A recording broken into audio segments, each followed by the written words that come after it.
So welcome again to everyone who has graced us with their presence. My name is Twyla Ruby. I'm the Curatorial Associate here at DeRosa and a big fan of Jay DeFeo and her painting Geisha I. So I'm really excited to lead us in a brief exercise of close looking at this painting.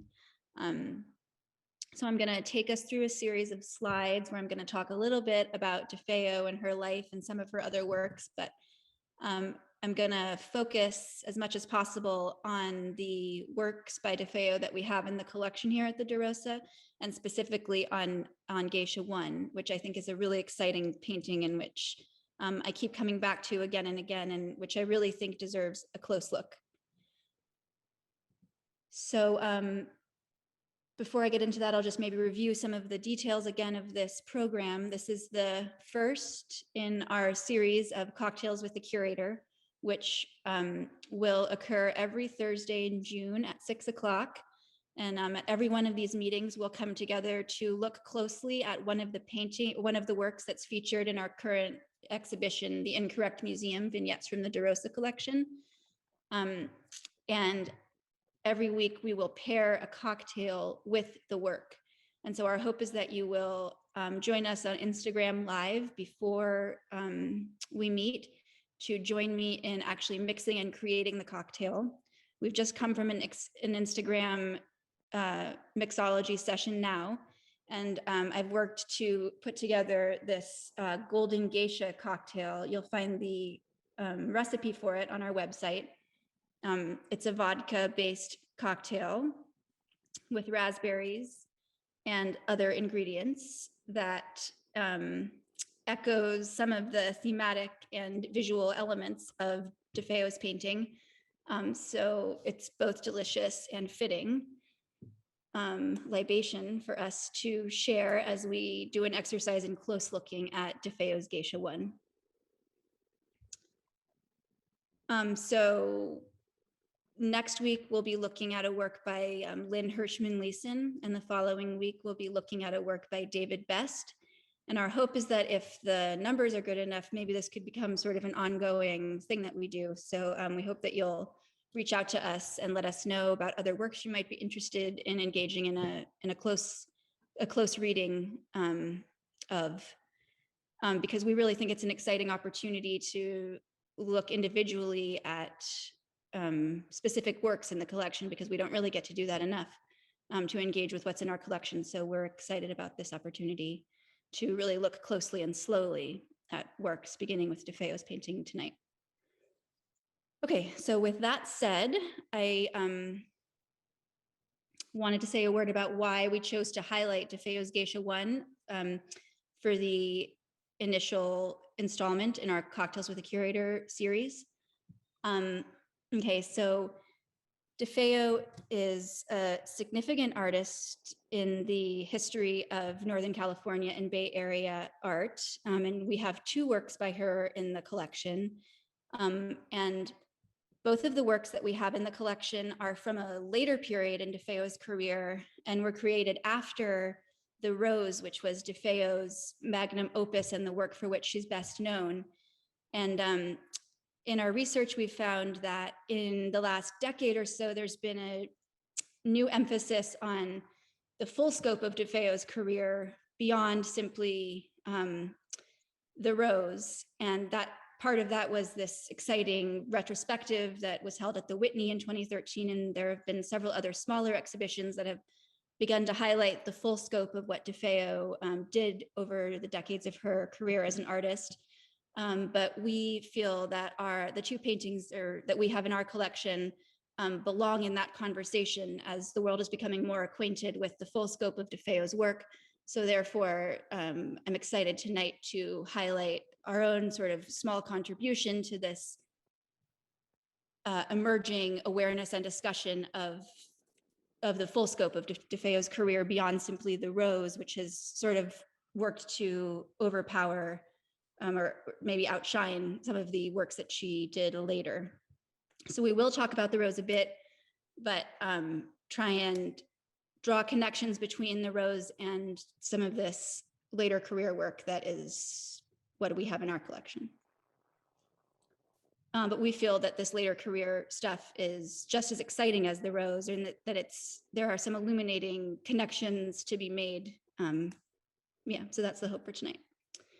And Geisha I, we chose to highlight specifically because I just keep coming back to this painting again and again as it hangs in our exhibition here, because it really does reward a close looking and a close reading. It's such an intricate and intense painting that just a cursory look or just a look at an image on a screen doesn't really do it justice. So I'm going to try and present here some up close images so you can really get a sense of the subtle textures and colors that are in this painting, because I think oftentimes visitors don't spend enough time with it. And as I've gotten to know it better and better over the last year or so, I've become even more impressed with its sort of subtlety and power. Okay. And I guess I just wanted to say one of the things I really like about this painting before we go into more detail is sort of the contrast between the calm and kind of controlled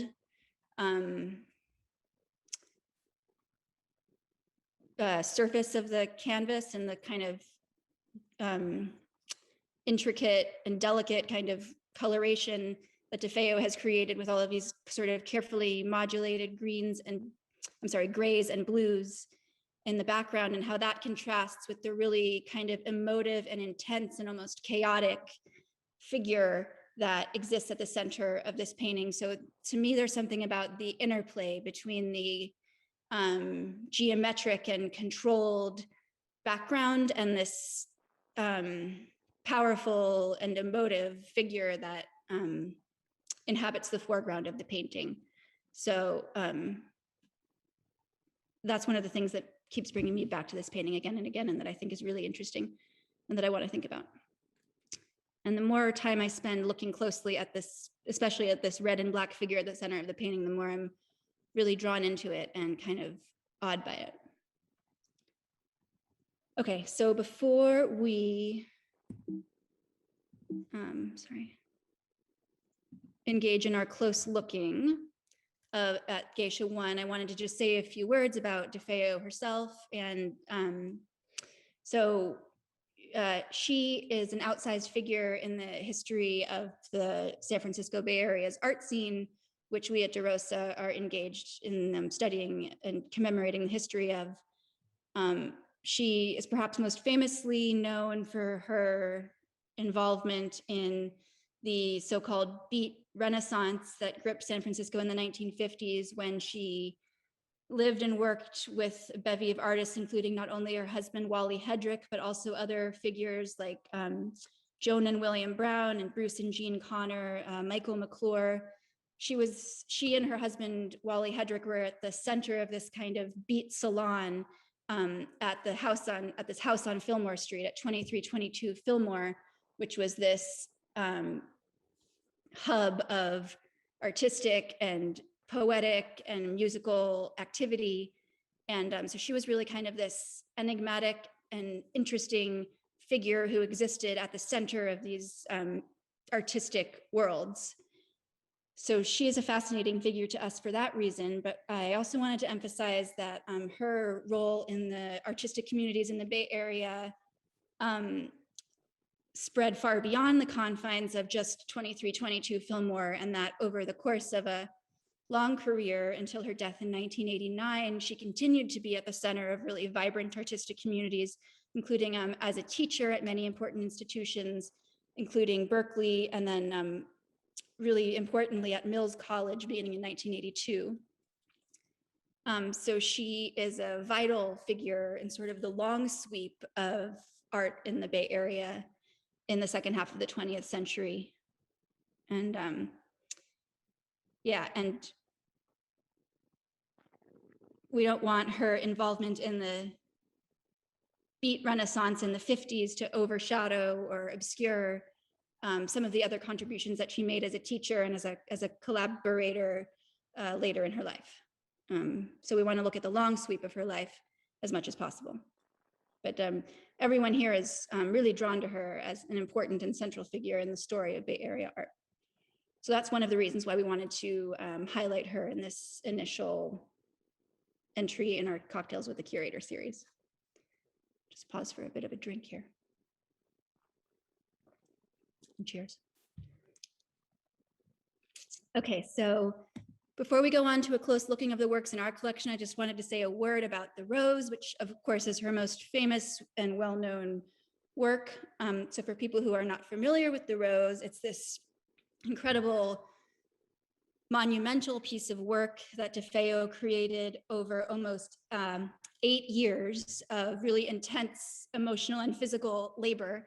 She was wholly dedicated to the creation of this work for all of between 1958 and 1966. And it was when she was living in the Fillmore House. And it's massive, as you can see, the dimensions are listed there. And it eventually came to inhabit the entire space of the bay window that she had in her studio at the Fillmore House. And it was kind of a constant presence in this sort of beat salon that she was a central figure of. So she and Wally Hedrick would famously host Christmas parties there every year where all of the artists and poets and jazz musicians would attend. And this painting was kind of another constant presence at these gatherings. It was constantly evolving and constantly changing as DeFeo dedicated many countless hours to creating it. And she, as you can see, it has this texture and volume to it. She added layers and layers of plaster and paint and carved into it to create this radial form in the center. And she had this sort of iterative way of working over the course of these almost 8 years where she was constantly changing it and adding new bits of texture. And yeah. So it's her most important work. It's important for understanding what she did later. And what I want to try and do is to draw some connections between the later works, which we have in our collection, and the Rose, which is so well known. Oh, a bit about the history of the Rose, I should say. After, so she didn't want to give up working on it and only ended up stopping work when a rent increase led her and her husband to be evicted from the Fillmore space. And at that time, she had to stop working on it. But it was so heavy, weighing almost a ton, that it had to be lifted with a forklift out of the space. And this is a process that was famously captured by Bruce Conner in the film The White Rose. So you can look that up if you're interested to see this sort of massive or monumental undertaking that was involved in moving it out of the Fillmore space. And it was then exhibited briefly in both Pasadena and San Francisco, but then came to rest for many years in the conference room at the San Francisco Art Institute, where it was obscured after a short period of time with a false wall. So it was hidden behind a wall at the Art Institute for something like 25 years. And it was only in 1995 when the work was acquired and conserved by the Whitney that it was kind of excavated from the walls of the Art Institute and moved to New York and conserved. And it, because of the nature of its construction, it's made out of plaster and there's so many layers applied to it. Its condition was very fragile and it was decaying quite a lot. So there was a massive conservation effort by the Whitney. They managed to stabilize it and it's now in the permanent collection at the Whitney. And it was the centerpiece first of this important exhibition at the Whitney called Beat Culture in the New America in 1995. And then more recently, this really great retrospective of DeFeo's work at the Whitney in 2013. So, but it's both its instability and the fact that it was obscured behind a wall at the Art Institute really kind of added over the years to its mystique and power. And so it's looms large in the public imagination of DeFeo and her work. And more often than not, her other works are not as well known, and connections are not drawn between the Rose and the later works. So that's kind of what I hope to highlight in the subsequent slides as we look at the two later works that we hold in the Rosa collection. Okay, so before we get to Geisha I, I just wanted to talk briefly about the other DeFeo painting that we have in our possession here, entitled Isis. It was painted in 1972, and it was created after a long period of inactivity on DeFeo's part after the exhibition of the Rose in 1969. She took a long hiatus and didn't create much work. Her marriage to Hedrick ended, and she moved to Marin and embarked on a new creative period, and moved away from the more tactile oil paints and plaster-based constructions that she was doing with the Rose, and instead was working with acrylic paints. So you can see she created a really different effect with the acrylic paints, but I wanted to point out that one through line was her sort of iterative and layered process. That's something that you see continuing throughout her career. So even though Isis looks so different from the Rose, for example, it's figurative, it's really steeped in conventional Western art history. The sort of approach to art making is the same in that it embraces this iterative layering of paint and materials over time. And so with Isis, it's interesting, she over time layered acrylic paints with glazes to create this kind of interesting dimensional effect, and it almost is sort of a three-dimensional. She creates a sort of perceptual effect. So even though this looks very different from the Rose, there are some connections insofar as her methods and her process and her interest in her way of working, really. And even though she was using different materials, she was slowly creating these works, layering materials on top of each other. And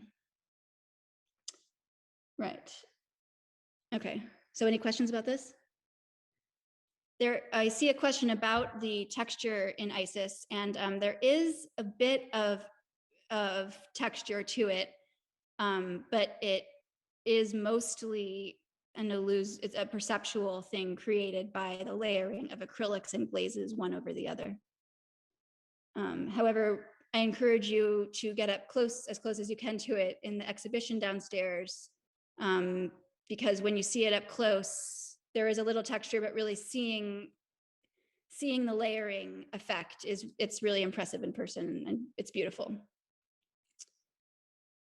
Okay, but my favorite DeFeo that we have in the collection is Geisha I, and this was created 15 years later, after DeFeo had accepted a teaching position at Mills College, where she worked for the final years of her life, and after she had established a new studio practice in Oakland near Mills. And by that time, she had embraced again the use of oils, and she had returned in some ways to the practices associated with the Rose. So she has this kind of aggressive brush work and use of a palette knife. So I'll show you some close-up images of Geisha I in a minute, where you can really see her playing with texture in a way that is reminiscent of the Rose. But as I said, what I think is really interesting is the distinction between the kind of hot, pulsating, chaotic energy of both the color and the texture in the figure at the center, and then the kind of cool, flat background. Okay, so one really cool thing about Geisha I is her use of tape. So you can see that in this image, the straight line on the left, and then you'll see it again here. So she has tape applied to the canvas. And so I think when she began this work, she was almost using it as painter's tape to create these sort of distinct geometric parts of the canvas. But what's really interesting is that in some places she's left the tape in place, and in other places she's removed it. But here you can see how she's painted over the tape in red. I really love that part. And that's an example of how her interest from the days of the rose in this kind of layering of materials and this kind of iterative process that reveals the piece reveals the process. It reveals traces of the process of its making, if that makes sense. So she didn't, so she left the tape on and painted over it and kind of left the texture of the tape in order to, I guess, make visible the process by which the piece was created. So I love the use of tape and the texture created by the tape, and the kind of interplay between the way sometimes the tape contains lines like here, and how sometimes she isn't coloring between the lines at all, you know? So there's this kind of interesting interplay between staying between the lines and coloring over the lines that you see with the tape. And you can kind of see her process, think about her process of where to keep the tape, and yeah. So one way that I think Geisha is similar to the rose is reflected in the tape, and how she was interested in leaving traces of the painting's creation in the finished product. And that's really similar to the rose. And here's a few more pictures of the tape. And then another thing that is really striking to me about Geisha I is the application of the oil paints and the texture created by the paints. And I think she's using brushes, and also, I believe, returning to the use of the palette knives that she used in her earlier works with oils. So when you get up close to this thing in the gallery, it's really beautiful and amazing, the lush texture of the paint that she creates. And another thing that you don't see very easily with a casual glance at this is the really subtle use of color that exists in the center of the painting. You can see that here with this sort of ochre color. And elsewhere, there's the most beautiful pinkish hue. Sorry, I'm not finding it. There you see it a little bit on the upper right-hand corner of this image. So the colors are so beautifully layered and almost sort of translucent in places that remind me of the Isis painting. So if you get a chance, get a real close look at her use of color in the center. And that's like it's a departure from her more controlled use of color in both the Rose and Isis. Another interesting thing is how she's left these drip marks all over the canvas. And that, I guess, like the tape, I think, to me, represents her interest in leaving a trace of the painting's creation, you know, and not being interested in creating an illusion of a finished thing, but she's really trying to represent or show or reveal or make visible the process by which this painting was created. Yeah. So, yeah, I see a prompt in the chat to talk a little bit about how she spent some time in Japan. She traveled to Japan in 1987, shortly before creating this piece. And I suppose that was the inspiration for her to adopt this image. She's sort of an abstracted image of a geisha. In some ways, this figure looks like a kimono's sleeve or something, or perhaps it also looks like a geisha's hair put up with pins or sticks.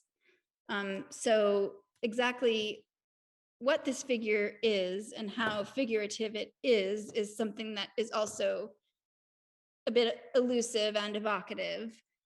But I think that her choice of the title Geisha is interesting insofar, and it reflects to me not only her time in Japan, but it also is evocative to me of her kind of interesting role in the history of Bay Area art as sort of one of the few women in this milieu. And if you think about her role at the center of this salon, this artistic space where people would gather on Fillmore Street, it is certainly interesting and evocative to think that she identified with the figure of a geisha. And if we think of her as one of the few women who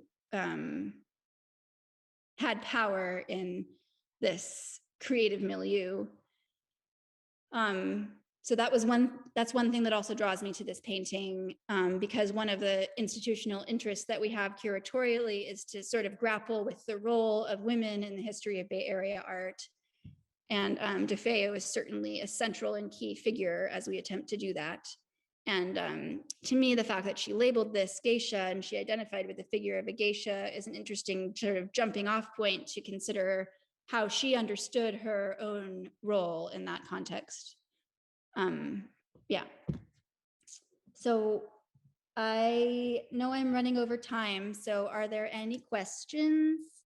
Oh, one question I believe that there are 2 geisha paintings. You can find the second one online if you look.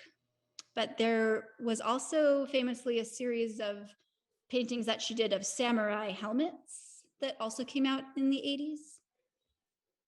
So as far as I know, those are her 2, thank you.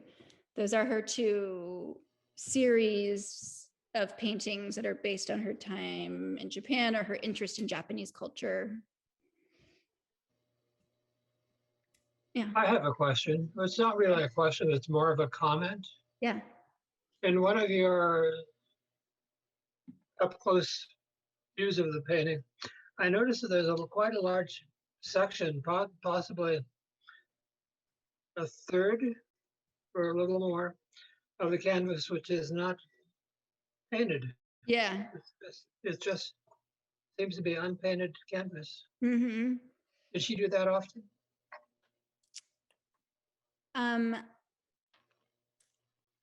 I think that in her later work, she did that more frequently. And I think, again, to me, that kind of evokes her interest in laying bare and making visible the process by which this thing was created.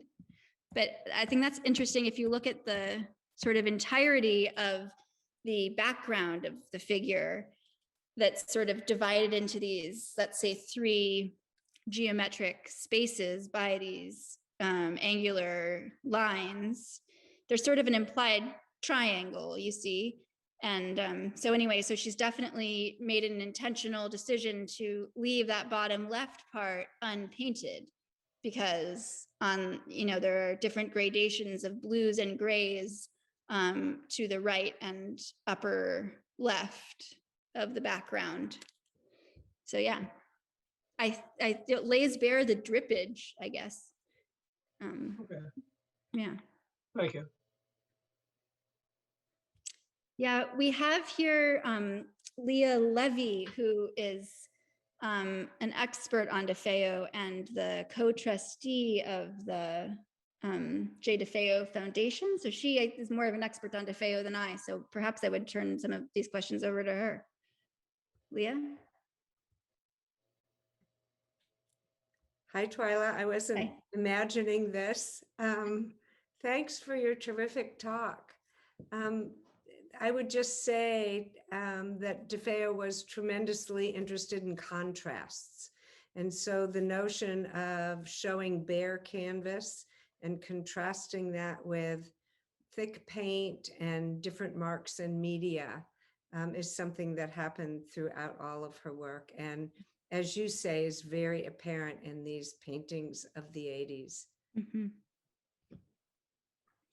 Yeah, that's what draws me to this painting. Again, I know I've said this a few times, but the contrast between the sort of calm background and the intensity of the figure at the forefront really, really draws me in.